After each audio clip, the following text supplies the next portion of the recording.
Bienvenidos a este live.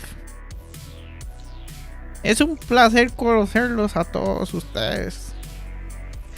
Mi nombre es Columbo, Detective Columbo.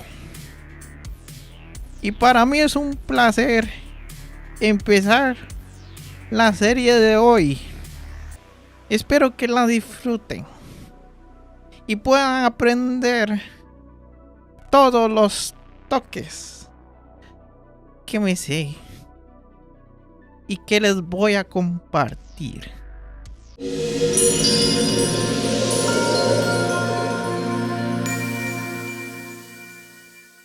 Entonces, para mí es un placer empezar la serie de hoy. Espero que a los demás les entretenga mi traje. Toda esta serie voy a usar este traje y me voy a quitar todo el glamour solo para estar así. Pero eso es una promesa que le hice al Josué de hace bastantes años de que iba a impartir estas clases como el Detective Columbo. A diferencia de otras series, por ejemplo, esta serie también la dio el hermano Chris Dupont, que hace algunos años él se basó en la primera edición de Tácticas. De hecho está aquí en español.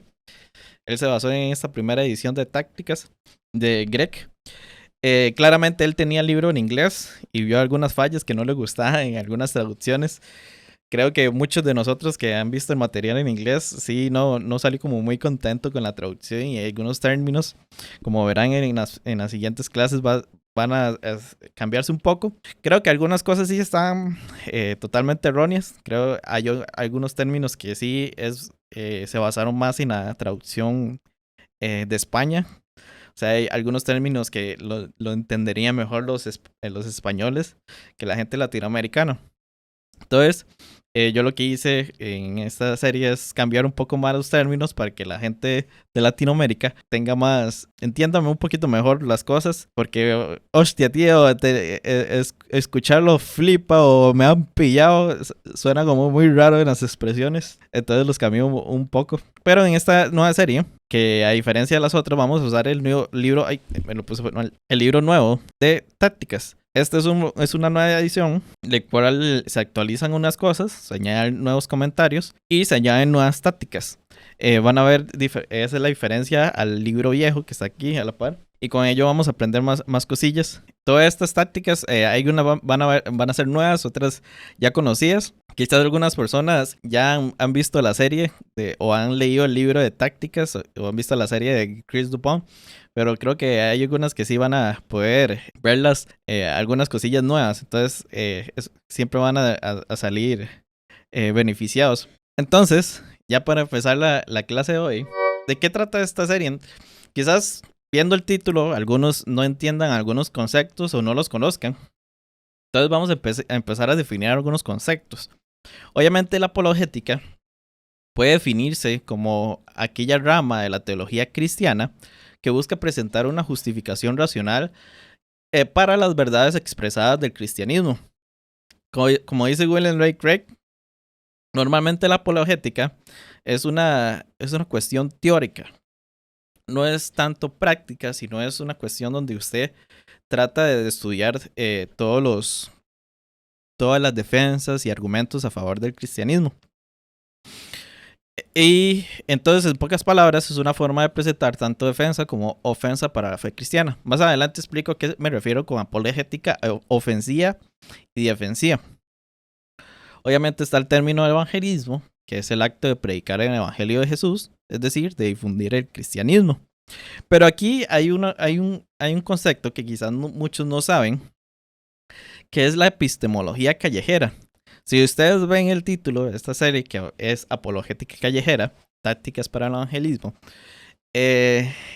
lo hice así porque por lo menos la gente tiene un concepto básico que es la apologética, pero si lo hubiera puesto como epistemología callejera, creo que nadie lo va a entender.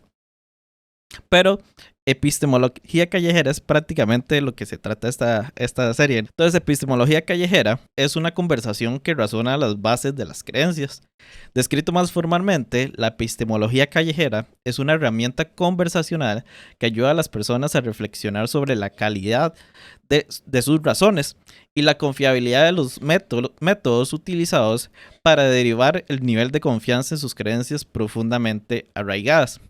¿Qué es epistemología? Epistemología es como esa rama del estudio que estudia todas las cuestiones de por qué creemos y por qué conocemos las cosas. Epistemología callejera, que es ese, aplica métodos socráticos, ya vamos a ver qué es eso, para explorar cuestiones de creencias. Explora la base que tenemos para las creencias que tenemos. Epistemología callejera es una práctica, a diferencia de la apologética. Es una colección de habilidades y técnicas que puedes aplicar durante las conversaciones sinceras para explorar temas importantes y descubrir nuevos conocimientos. Si bien sus objetivos pueden diferir, porque no solamente aplican el cristianismo, también en algunas cuestiones, en otros sistemas de pensamiento, la epistemología callejera se usa generalmente para comprender una afirmación, generalmente una proposición, identificar las razones reales y la confiabilidad de los métodos utilizados para respaldar la afirmación y determinar si la confianza en la afirmación está justificada. El método socrático, ahora sí, se basa en la indagación y en la dialéctica para analizar y buscar la verdad. Cuestiona todo aquello que se sabe o se asimila, elimina las pretensiones de certeza y busca detalles para llegar a un entendimiento general o una comprensión más profunda de un tema particular. Entonces, todos estos términos son importantes para entender un poquito qué es lo que trata esta serie. Pero en sí, como prácticamente está en el título, es tener tácticas y llevarlas a cabo en el evangelismo. Entonces, ¿cuál es la promesa de esta serie? Esta serie entonces va a darte un plan de juego, una forma de que te permitirá conversar con confianza en cualquier situación, no importa cuán poco sabes, o cuán conocedora o agresiva o incluso desagradable podría ser la otra persona con la que conversas. Entonces, me gustaría que consideraran el significado de algo muy obvio. Antes de que uno pueda cosechar, cuando uno está en evangelismo, siempre tiene que haber un cuidado previo. Esto es lo que vamos a llamar jardinería. Dice aquí que curiosamente el diálogo socrático se usa como técnica en terapia para hacer que la paciente aclare sus ideas e incluso llegue a conclusiones correctas. Sí, muy bien, gracias, Kike. De hecho, vamos a aplicar algunas cuestiones para poder entender lo que está diciendo la persona. Ya eso más adelante vamos a verlo. Así que vamos a llamar jardinería todo ese trabajo previo que vamos a hacer con la persona antes de llegar a ese clímax, ¿verdad? Esto es claramente el caso de la agricultura, pero por supuesto también lo es de la evangelización. Jesús mismo habló de las épocas de siembra que preceden a las de la cosecha. Entonces está en Juan 4, 35, 38. No lo tenía planeado, pero vamos a leerlo. Dice, ¿no decís vosotros, todavía falta 4 meses y después viene la siega? He aquí yo os digo, alzad vuestros ojos y ved los campos que ya están blancos para la siega. Ya el segador recibe salario y recoge frutos para vida eterna, para que el que siembra se regocije juntamente con el que siega. Porque en este caso el dicho es verdadero. Uno es el que siembra y otro es el que siega. Yo os envío a segar lo que no habéis trabajado. Otros han trabajado y vosotros habéis entrado en su labor. Entonces van a ver en esta serie que hay muchos pasos para la cosecha. Y no necesariamente vamos a tener que siempre buscar la cosecha, sino vamos a sembrar y luego cuidar, que es la jardinería, y luego otros van a cosechar. Así que antes de que alguien venga a Cristo, siempre hay un periodo de tiempo, una temporada, por así decirlo, en el que piensa en el Evangelio, reflexiona sobre él y se pregunta si podría ser verdad. Es posible que estén realizando pequeñas pruebas al hacer preguntas. Incluso podrían estar contraatacando un poco. Pero aún así se preguntan, tal vez orando en secreto, Dios, ¿eres real? Cuando esto sucede en la vida de alguien, es una oportunidad para que tú y yo hagamos algún trabajo preliminar. Esto es lo que Francis Schaeffer llamó pre-evangelismo. Esto es lo que voy a dar en esta serie. Voy a darte herramientas para la jardinería. Y este plan sigue el modelo de Pablo que se encuentra en Colosenses 4 del 5 al 6. Y esto es lo que dice. Andad sabiamente para con los de afuera, aprovechando bien el tiempo, y que vuestra conversación sea siempre con gracia, sazonada como con sal, para que sepáis cómo debéis responder a cada persona. Me gusta también la nueva traducción viviente que dice así. Dice, vivan sabiamente entre los que no creen en Cristo y aprovechen al máximo cada oportunidad. Que sus conversaciones sean cordiales y agradables, a fin de que ustedes tengan la respuesta adecuada para cada persona. Entonces, esto es lo que se basa toda esta serie. Entonces, noten 3 elementos en el mandato de Pablo. El primero que dice es ser inteligente. Esto se trata de aprovechar el momento al máximo, pero cuidando los pasos de cada uno. Entrar lentamente bajo el radar. Así que hay que ser astuto, pero no directo. Luego dice Pablo que sea amable. Muestra calidez, investiga y sondea suavemente, ten calma y paciencia. Y recuerda, si alguien se enoja, perderás. Y finalmente dice que sé táctico. Ajústate a la persona. Adapta tus comentarios a su situación especial. Cada circunstancia es diferente. Cada persona es única. Trátalos de esa manera. Pero ¿cómo hacemos eso? ¿Cómo iniciamos conversaciones de una manera que no parezca extraña? ¿Cómo iniciamos conversaciones de una manera que no parezca extraña? Que nos proteja de quedarnos atrapados o de meternos en problemas. ¿Cómo evitamos sentirnos tontos o hacer que el evangelio parezca una tontería? Entonces, voy a decirte cómo.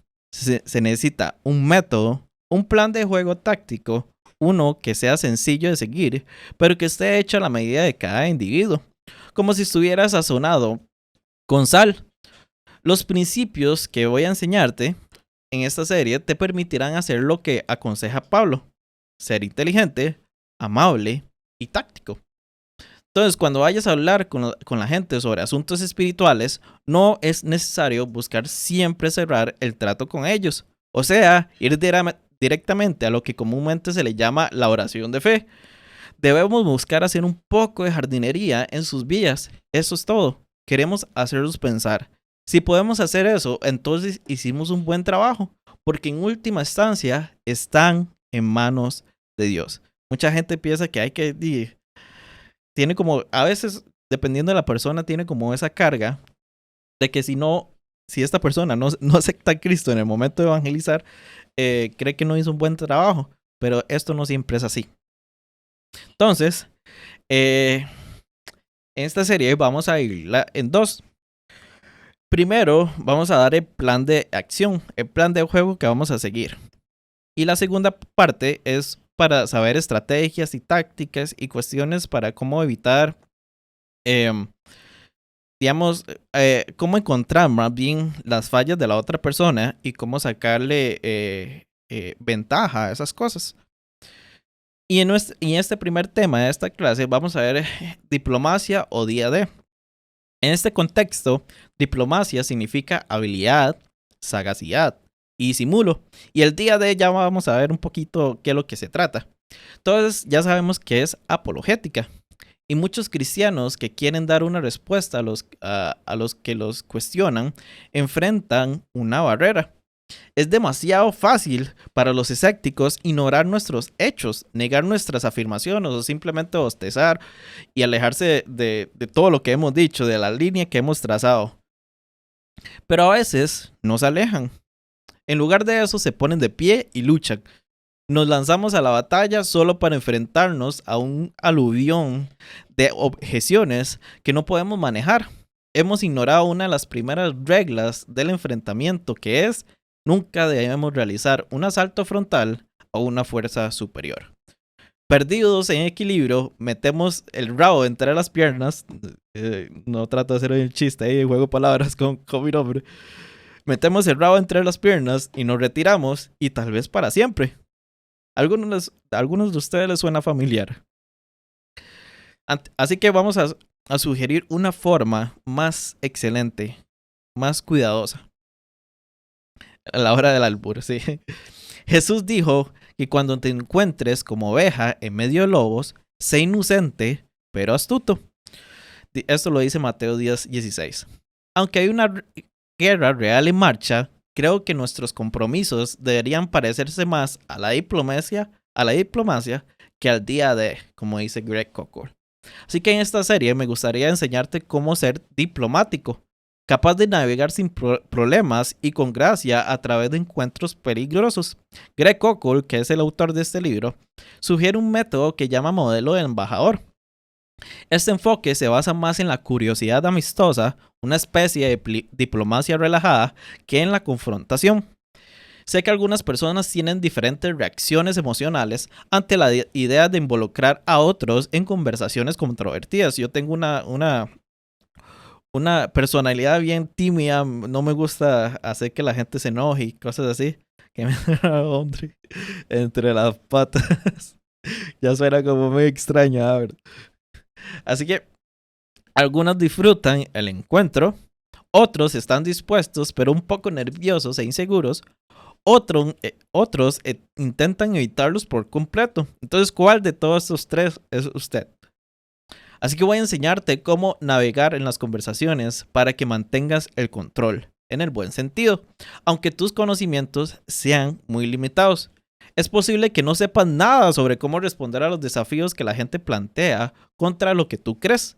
Incluso puedes ser un cristiano nuevo. No importa. Voy a presentar algunas maniobras efectivas llamadas tácticas que te ayudarán a mantenerte en el asiento de conductor, como dice Greg. Así que vamos a dar un ejemplo sobre lo que estoy hablando, dado por Greg Koukl. Entonces se trata de la bruja de Wisconsin. Dice Greg Koukl que hace varios años, estando de vacaciones con la familia, en nuestra cabaña de Wisconsin, mi esposa y yo entramos en un establecimiento de fotografía rápida del pueblo. Observé que la mujer que nos atendía llevaba un gran pentagrama. Ahí dice una mujer, pero como con... y el IG ya se las pasa. La inteligencia artificial no le hizo bien el pentagrama, pero la camisa sí está bien. Que es una estrella de 5 puntas generalmente asociada con el ocultismo.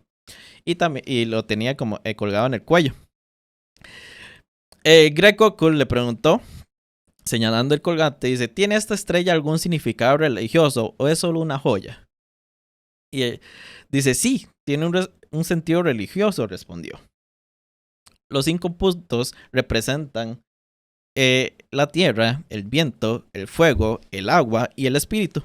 Y añadió, soy pagana. Mi esposa, dice Greg, sorprendida por su franqueza, no pudo evitar reírse. Pero enseguida pidió disculpas. Dice, lo siento, no pretendo ser grosera.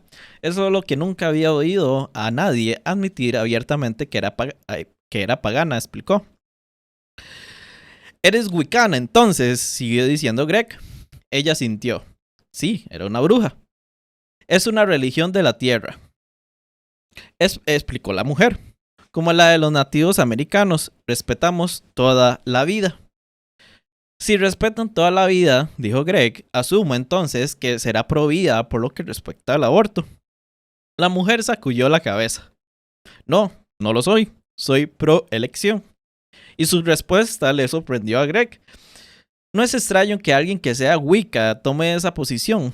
Quiero decir, alguien comprometido con el respeto de la vida. Tienen razón. Es extraño, admitió y enseguida quiso matizar sus palabras. Personalmente yo nunca haría algo así, dijo a ella refiriéndose al aborto. Yo nunca mataría a un bebé. Yo nunca haría nada que hiciera daño a otra persona, porque podría volverse contra mí. Ese fue un notable giro en la conversación por dos razones. En primer lugar, observemos que las palabras que utilizó para referirse al aborto, la mujer reconocía que el aborto era matar bebés. Eran sus propias palabras, no un recurso retórico de Greg. No tenía que convencerla a Greg de que abortar era quitarle la vida a un inocente. Ya lo sabía. Sin embargo, lo que ella no se dio cuenta fue que su sincera admisión le había dado una ventaja en la discusión a Greg. Dejaría de usar la palabra aborto y hablaría de matar bebés. Y aquí hay una frase de Greg en el libro, dice: ten cuidado cuando la retórica se convierte en sustituta de la sustancia.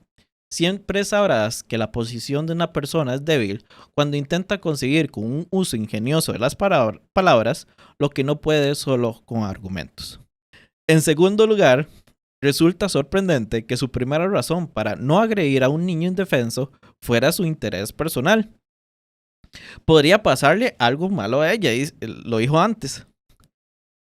Greg pensó esto. ¿Era esto su mejor motivación? Y continúa la conversación. De acuerdo, puede que tú no estés dispuesta a hacer nada que haga daño a un bebé, pero otras personas sí lo están, respondió calmadamente. ¿No deberíamos hacer algo para impedir que se siga matando bebés? Creo que las mujeres deben poder decidir, contestó ella inmediatamente sin pensar. Por lo general, afirmaciones como las mujeres deben poder decidir no tienen sentido si no se complementan. Como la afirmación tengo derecho a tomar taca taca taca. Esta frase requiere un objeto. ¿Decidir qué? ¿Tomar qué? Cuando se trata de decidir, nadie tiene un cheque en blanco. Las personas solo tienen derecho a decidir determinadas cosas. Si alguien tiene o no derecho a decidir, depende completamente de qué elección tenga en mente. O sea, yo no tengo derecho a romperle la cara al presidente cuando pasa enfrente mío, ¿verdad? Aunque en este caso no había ninguna ambigüedad, la mujer ya había identificado la elección a qué se refería. Por utilizar sus palabras, matar bebés. Aunque personalmente ella respetaba toda la vida, incluida la humana, no se sentía cómoda imponiendo esta creencia a los demás. Las mujeres deberían poder tomar la decisión de matar o no a sus bebés. Aquel era su punto de vista implícito, aunque naturalmente no lo expresó con tanto detalle. Entonces, cuando alguien exprese de manera implícita alguna idea tan chocante como esta, no le permitas que se esconda en las sombras. Tráela a la luz, pidiéndole que clarifique lo que quiere decir. Haz explícitamente obvia la idea implícita. Es eso exactamente lo que hizo Greg a continuación. ¿Quieres decir que las mujeres deberían poder decidir si quieren matar a sus bebés? Bueno, se quedó pensando un momento. Creo que en este asunto deberían tenerse en consideración todas las cosas. De acuerdo, dígame, ¿qué clase de consideración haría que matar a un bebé fuera correcto? El incesto respondió. No me sorprendió su respuesta, dice Greg, ya que la frase es parte del manual pro elección, pero no quiero que se pierda algo importante aquí.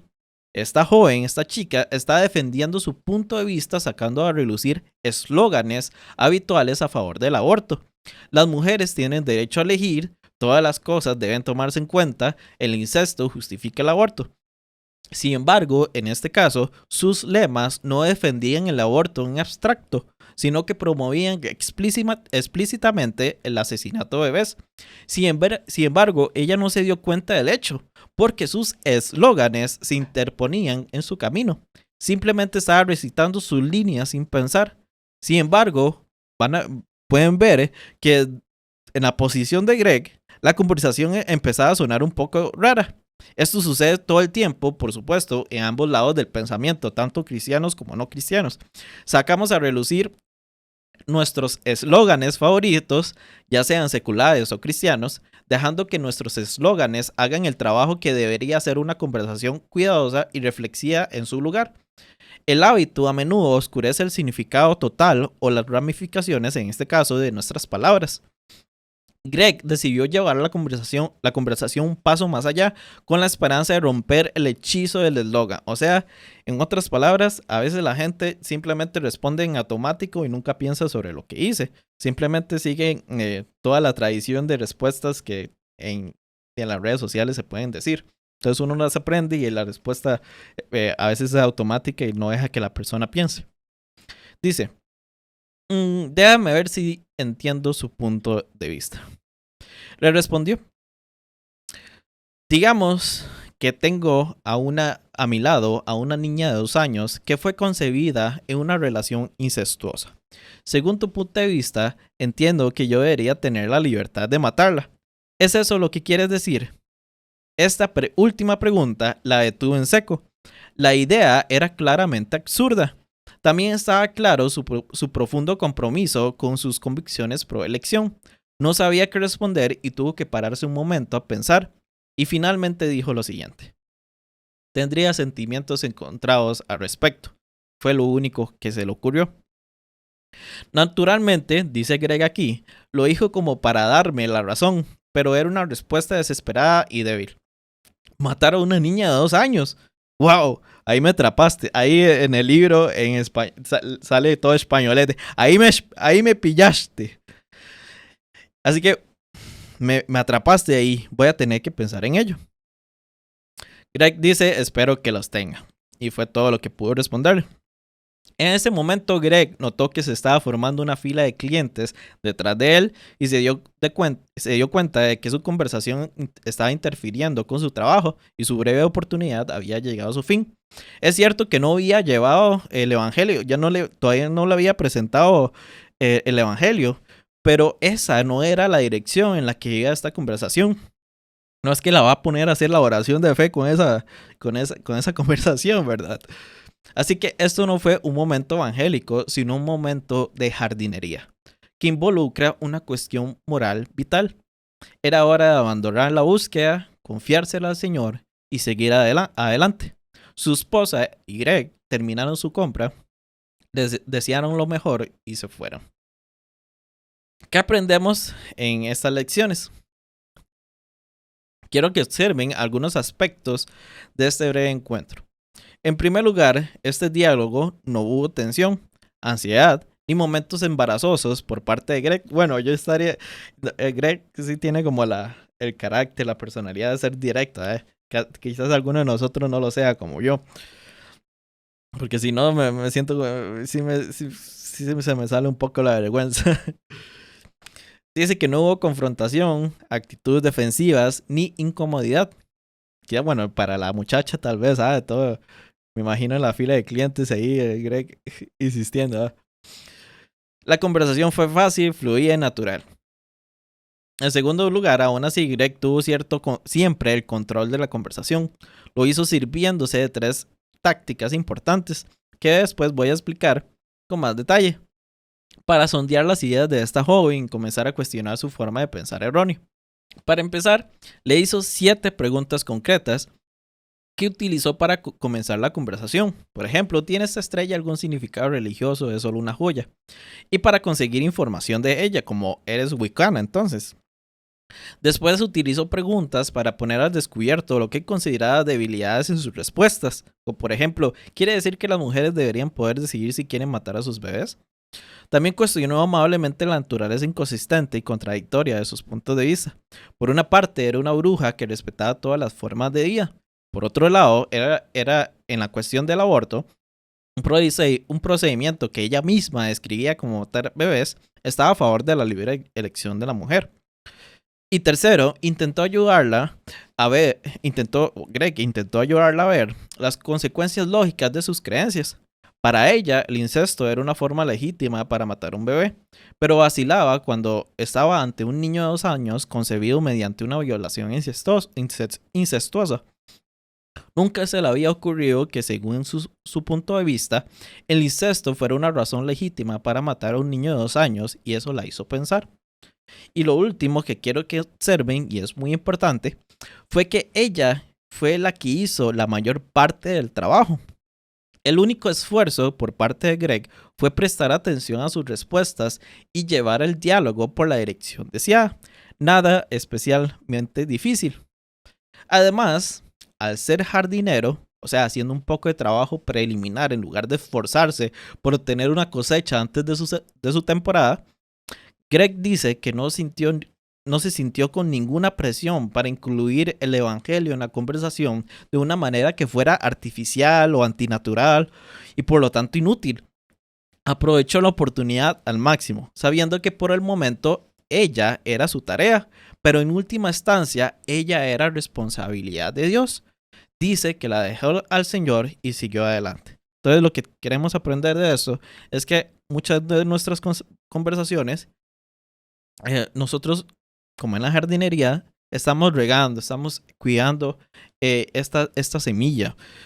Y podemos confiar plenamente en el Señor, que más adelante el Señor mandará a otras personas a seguir al cuidado, hasta que en algún momento, si es por la gracia de Dios y ella no se resiste a esta influencia del Espíritu Santo, en algún momento alguien va a recoger la cosecha. Entonces, es lo positivo de utilizar un acercamiento táctico. Le permite a uno tener control de la conversación y dirigir el diálogo de forma productiva, exponer las ideas erróneas o incoherentes y sugerir sobre la marcha alternativas mejores. Sean cuales sean tus capacidades actuales, puedes manejarte casi sin esfuerzo, como hizo Greg, en este tipo de conversaciones si asimilas todo este material que vamos a dar. Puedes ser un embajador de Cristo eficaz. Solo tienes que prestar atención a las directrices de todo lo que viene y comenzar a aplicar lo que has aprendido. En el nuevo milenio, ser embajador de Cristo implica 3 habilidades claves. Primero, es esencial tener un conocimiento sólido del mensaje del reino y cómo superar los retos que vendrán en su camino. Normalmente, como dije antes, a veces estas tácticas no necesitan mucho conocimiento del mensaje de Cristo, pero no porque no necesitas esto no quiere decir que no lo necesitas. O sea, entre más conocimientos tienes, más fácil será las conversaciones que tú tengas, más oportunidades, más caminos tendrá donde irte. Y entre más información tengas, más fácil será, contrarrestar algunas objeciones que tendrá ella. Entonces, aunque no es tan necesario el conocimiento, sí es importante. Además, este conocimiento debe complementarse con sabiduría para comunicar de este mensaje de manera efectiva, utilizando la diplomacia en lugar de la confrontación. De esto, digamos, en otras palabras, sería la experiencia. Cómo llevar a cabo lo que uno sabe a la práctica. Y el carácter también juega un papel crucial. Debes reflejar las virtudes del reino representado para no desvirtuar el mensaje. Yo claramente he tenido mis fallas, incluso recientemente, la verdad, con personas. A veces soy una persona muy impaciente. A veces no soporto a las personas que son tan cerradas, tan cuadradas. Y pierdo mucho la paciencia. Y eso es una de las cosas que yo por lo menos tengo que mejorar. Entonces estas tácticas no son para ustedes, sino para mí también. De hecho, una de las cosas que se dice sobre este libro de tácticas es que son cosas que uno tiene siempre que repasar cada año porque uno se los olvida y el ejemplo soy yo, que he menospreciado algunas conversaciones simplemente porque no tengo la paciencia, no tengo el carácter suficiente y no estoy aplicando las tácticas que hace unos años me las aprendí. Entonces es importante constantemente tener, estar al tanto, tener fresquito sería la palabra aquí en Costa Rica, estas tácticas. Entonces estas habilidades, conocimiento, sabiduría y carácter son fundamentales en el diálogo con no creyentes, siendo la segunda habilidad, que es sabiduría, y la sabiduría táctica, el foco principal de esta serie. La estrategia y la táctica difieren. La estrategia se refiere al plan general. Por ejemplo, todo lo que es la información, todo es el conocimiento, todos los argumentos que tenemos a favor de la fe cristiana. Eso es como la estrategia. Pero la táctica es la ejecución detallada. Los cristianos, como embajadores, poseen una ventaja estratégica significativa debido a la solidez de sus creencias frente a un escrutinio riguroso y sus alternativas. En otras palabras, nosotros, si el cristianismo es verdadero, tenemos la ventaja, porque hay mucha información ahí de gente pensante que nos ha dado la información necesaria para ciertas objeciones. Y aparte de eso, la doctrina cristiana tiene muchas alternativas para diferentes doctrinas. Entonces, no siempre es como cerrada. Y esta ventaja se divide en dos, que es la apologética ofensiva, que se trata de defender el cristianismo con argumentos sólidos, y la apologética defensiva, que es responder a críticas y dudas y objeciones. A pesar de la abundancia de la literatura que se trata de la apologética, de defender la fe, muchos cristianos sienten inferioridad por desconocer estos recursos, careciendo así de conocimiento esencial. Sin embargo, hay más que solo conocimiento. Se requiere habilidad para manejar los hechos y dialogar sabiamente. Y es aquí donde las tácticas son indispensables. Entonces, durante la Segunda Guerra Mundial, los aliados ejecutaron lo que se llama la Operación Overlord para establecerse en Europa. Este plan estratégico culminó el 6 de junio de 1944, lo que se llama el Día D, con desembarcos en las playas de Utah, Omaha, Gore, Union y Sword. Y sin embargo, es importante saber que a pesar de toda esta estrategia que tuvieron del Día D, estas estrategias requieren tácticas efectivas para triunfar. En la guerra, esto significa que los soldados deberían superar obstáculos en el campo de batalla bajo fuego enemigo. Y aunque el modelo que seguimos es el diplomático y no el militar, la metáfora militar es útil para distinguir entre estrategia y tácticas. La palabra táctica, que literalmente significa el arte de poner en orden las cosas, se centra en la situación inmediata. Las tácticas implican la coreografía ordenada y práctica de los detalles. Un comandante inteligente puede a menudo conseguir ventajas sobre una fuerza más numerosa o más fuerte mediante hábiles maniobras tácticas. Y creo que eso es fácil ver ver todo este paralelismo que tienen como nosotros los cristianos. Puede que tengamos una experiencia personal de cómo el evangelio puede cambiar la vida de alguien, pero cómo diseñamos respuestas específicas para personas concretas a fin de tener un impacto en situaciones determinadas.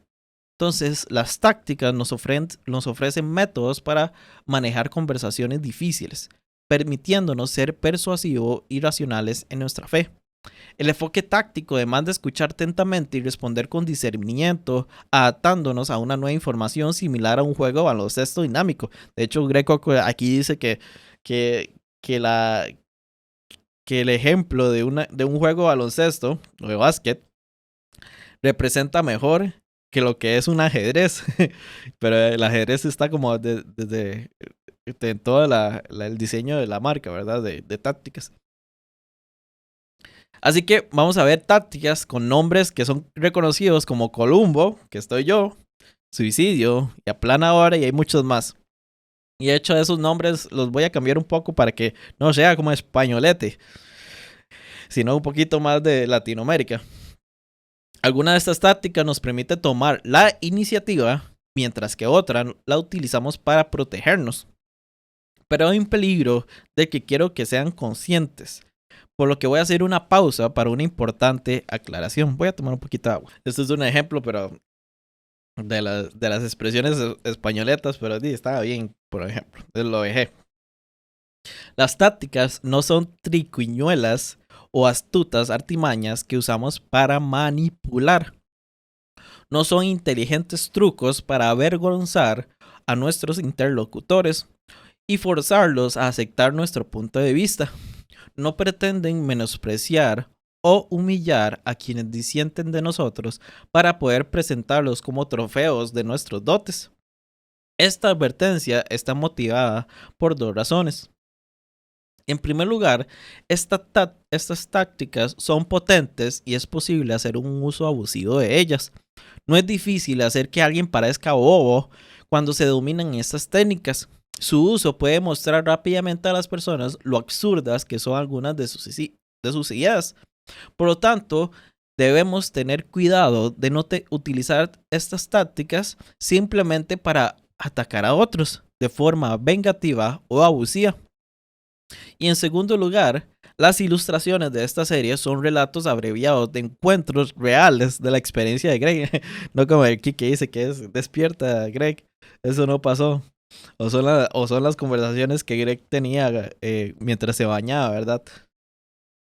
Al relatarlos, puede parecer más duro o agresivo de lo que fue en el diálogo en cuestión. Y esto es una observación que yo también pienso que fue en la conversación pasada. A mí me da pena de ser tan directo a una persona. Greg dice que no está en contra de ser asertivo, directo o desafiante, pero nunca pretende ser hiriente o abusivo. Así que el propósito es utilizar la inteligencia para iluminar los errores en el razonamiento de otros, guiándolos hacia la verdad con bondad y caridad. Se aspira a influir, no a manipular, a dirigir, no a forzar, a ejercer diplomacia, no el combate. Estas son las metas de esta serie. No debemos temer a la verdad ni a los adversarios. Muchas veces sentimos que, digamos, hay gente que puede ser muy estudiada en ciertas ramas y a veces nos podemos sentir agobiados o nerviosos por hablar con estas personas. Pero no, todas estas personas a veces son, aunque pueden ser muy profesionales en su rama, muchas veces en cosas espirituales son muy noobs, son muy principiantes. Así que es importante dedicar tanto al estudio espiritual como al estudio de la ciencia y a la reflexión. Si el cristianismo es verdadero, siempre encontrarás inconsistencias en los argumentos contrarios. La táctica adecuada puede revelar estas fallas. Dominar el arte de la conversación requiere práctica y esfuerzo. Al aprender las tácticas que se presentan aquí, podrás comunicar la verdad con claridad. Así que voy a guiarte a través de un plan que facilitará conversaciones amables y efectivas sobre tus creencias cristianas. Con estudio y prácticas aprenderás, como dice Greg, a tomar el volante en tus diálogos, navegando por debates complejos y asegurando una posición ventajosa. Así que en resumen, te convertirás en un diplomático ejemplar y un embajador de Cristo. Entonces, ¿qué aprendimos ya para terminar esta clase? ¿Qué es lo que aprendimos? En primer lugar, hemos aprendido lo importante que es utilizar un acercamiento táctico cuando hablamos del cristianismo. Las tácticas te ayudan a controlar la conversación poniéndote al volante y manteniéndote en esa posición. Te ayudan también a gestionar con eficacia el desacuerdo de modo que la atmósfera sea más parecida a la de un encuentro diplomático que a la de un combate. En segundo lugar, hemos definido las tácticas y la hemos distinguido de la estrategia. La estrategia tiene que ver con la idea general, que en nuestro caso comprende el contenido, la información y las razones por las que nuestro interlocutor debería creer que el cristianismo es verdadero. Por su parte, las tácticas tienen que ver con los detalles del debate en sí, el arte de moverte dentro de la propia conversación. Y en tercer lugar, hemos visto los peligros de las tácticas. Estos no son triquiñuelas o astutas artimañas que usamos para manipular o inteligentes estratagemas que pretenden menospreciar o humillar a la otra persona. El propósito de las tácticas es conseguir una base sólida, maniobrar dentro de la conversación y destapar los errores en el pensamiento de nuestros interlocutores a fin de guiarlos a la verdad. No obstante, antes de llegar a los detalles, me gustaría abordar dos posibles reservas, aclaraciones, cosas así, advertencias. Y esto vamos a verlas en la próxima clase. Entonces, con esto terminamos esta clase, pero es importante ya como algo, y es que una de las cosas que decía Greg Koukl, es que en el momento que una persona se enoja, es ahí donde usted perdió. Entonces es importante tener estas tácticas. Una de las cosas que hacía Greg en sus clases presenciales, y también Chris Dupont lo hizo, es que en la primera clase se trae a un ateo. Y este ateo empieza, bueno, entonces a la clase se le da la instrucción de que traten de ayudar a contestar las inquietudes y objeciones que esta persona tiene con el cristianismo. Y una de las cosas que pasa siempre en estos encuentros es que la gente se empieza a enojar, se empieza a desesperar, se empieza a estresar. Y al final esto es, por ejemplo, esa es la ilustración de, parece una guerra. Y como antes decía, el momento que usted se enoja, ya perdió. Incluso si la otra persona también se enoja. Entonces es importante llevar las cosas tranquilas y hacer las cosas, evitar los enfrentamientos. De hecho, como antes decía, para mí es la impaciencia y ya me da pereza hablar con esta persona. Antes, por ejemplo, cuando estaba de moda los debates de Facebook y tenía una página ahí, siempre me enojaba con las personas y ya me enteraba y ya está temblando respondiendo ahí el comentario de 1000 palabras de Facebook. Y yo un día me di cuenta, ¿qué estoy haciendo? ¿Por qué me estreso por esto?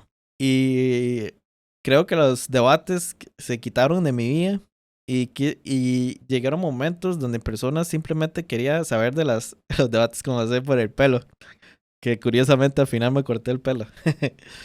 Al final estos debates ya se quitaron de mi vida y empecé a tener mejor conversaciones más efectivas a personas que realmente tienen curiosidad genuina u objeciones genuinas. Supe desechar algunas conversaciones que no iban a nada y dar dedicación a los que sí deberían. Aunque claramente cometí mis errores y seguí haciendo cosas que, seguí cayendo en la piedra de siempre, ¿verdad? Pero son cosas que yo también necesito aprender y yo también necesito las tácticas. Pero espero que de verdad les haya gustado, les haya motivado a seguir la segunda clase.